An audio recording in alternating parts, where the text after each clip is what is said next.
মাফুসি আইসল্যান্ডে আমরা যা কিছু দেখলাম, দ্বীপটির কাছেই পর্যটকদের দৃষ্টিনন্দন এবং পরিবেশ সুন্দরের জন্য অনেকগুলো পাখি উন্মুক্ত রাখা হয়েছে।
সমুদ্রের পিঠে বসে আমরা উপভোগ করছি মালদ্বীপের স্বচ্ছ পানি এবং চারপাশের প্রাকৃতিক দৃশ্য।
বিনোদনের জন্য রয়েছে এখানে বিভিন্ন রকমের রাইড। আপনি চাইলে এগুলি ভাড়া নিয়ে আপনিও এগুলি উপভোগ করতে পারেন, তবে তার জন্য আপনাকে গুনতে হবে মোটা অঙ্কের টাকা।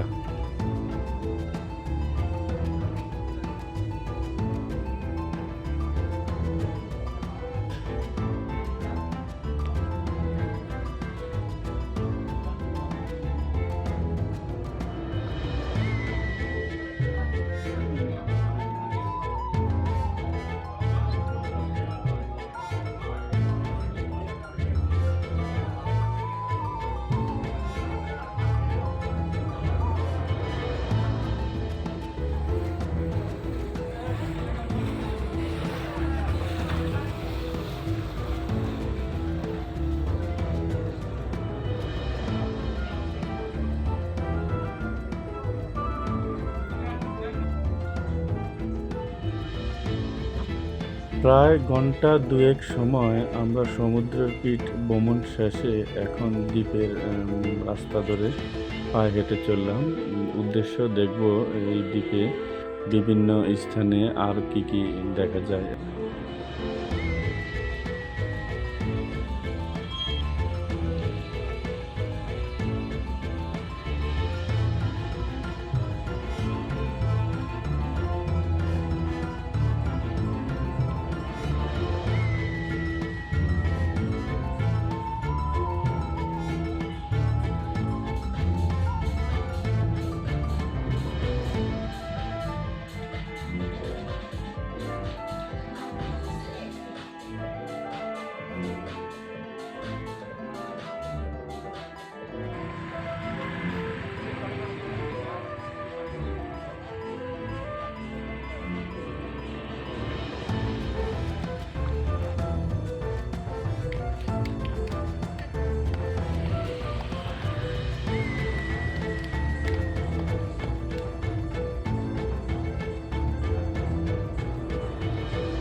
সমুদ্র ভ্রমণ শেষে আমরা এখন দ্বীপটির মাঝে পায়ে হেঁটে চারপাশটা দেখব।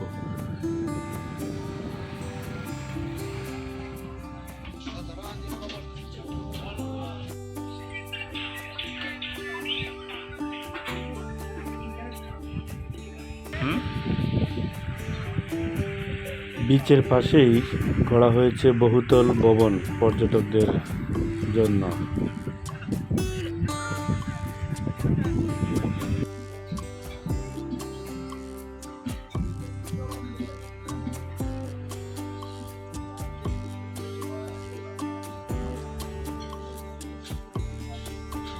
বিচের বহুতল ভবনের সামনেই আছে বুফে খাবারের ব্যবস্থা। বলে রাখা ভালো, এখানটায় বুফে খেতে চাইলে আপনাকে দিতে হবে কমপক্ষে $50, $70, $100, $150 পর্যন্ত।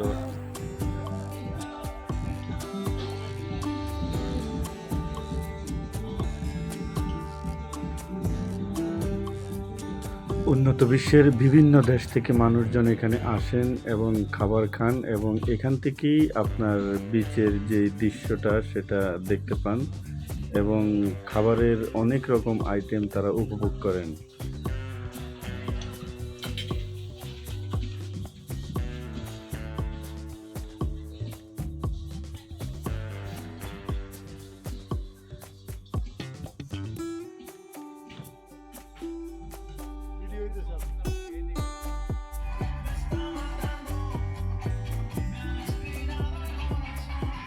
বিশেষ বিনোদনের জন্য দ্বীপটির অন্য পাশে আছে মিউজিক গ্যালারি। এখানে আসলে আপনি ফ্রিতে বিভিন্ন কনসার্টে গান শুনতে পারবেন, উপভোগ করতে পারবেন, অনেক রকম জিনিস খাবার খেতে পারবেন। আছে একটি পার্ক। আমরা এই যে এটা পার্ক, আমরা এখন রাতের বেলা, এটা সুবিশাল এবং সুন্দর পার্কটি সম্পূর্ণ উন্মুক্ত পর্যটকদের জন্য। এটি ঘুরে ঘুরে দেখলাম, এবং এটি সমুদ্রের বা বিচের একেবারে কাছাকাছি, বিচের একেবারে শেষ প্রান্তে এই পার্কটি আছে, যেটাতে আমরা রাত 10টার সময় আমরা ঘুরে বেড়াই। তখনও এখানে অনেক মানুষ, ছেলেবেলেরা খেলাধুলা করছেন, এবং যদিও এখন রাত একটু বেশি, এখানটায় আমাদেরকে ভিতরটায় ঢুকা যাচ্ছে না, কারণ গেট বন্ধ, দিনের বেলা এটা খোলা থাকে। তো আমরা এর পাশ থেকেই এগুলি দেখছি এবং পরিবেশটা উপভোগ করছি।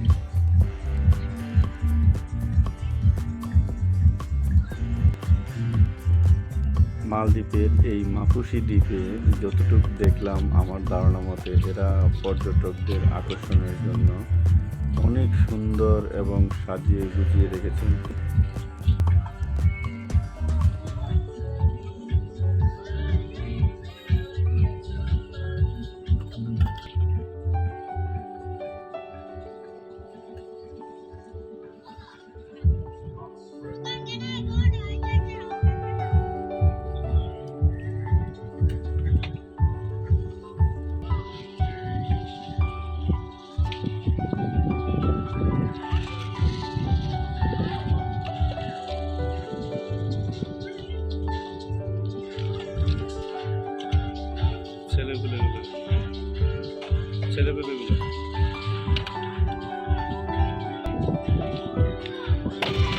মাপুসি দ্বীপে আজকে আমাদের থাকার শেষ রাত। আমরা আগামীকাল সকালে চলে যাব অন্য একটি দ্বীপে। অনেক ভালো লাগলো এবং মন পড়ে থাকবে আবার আসার জন্য এই দ্বীপটিতে।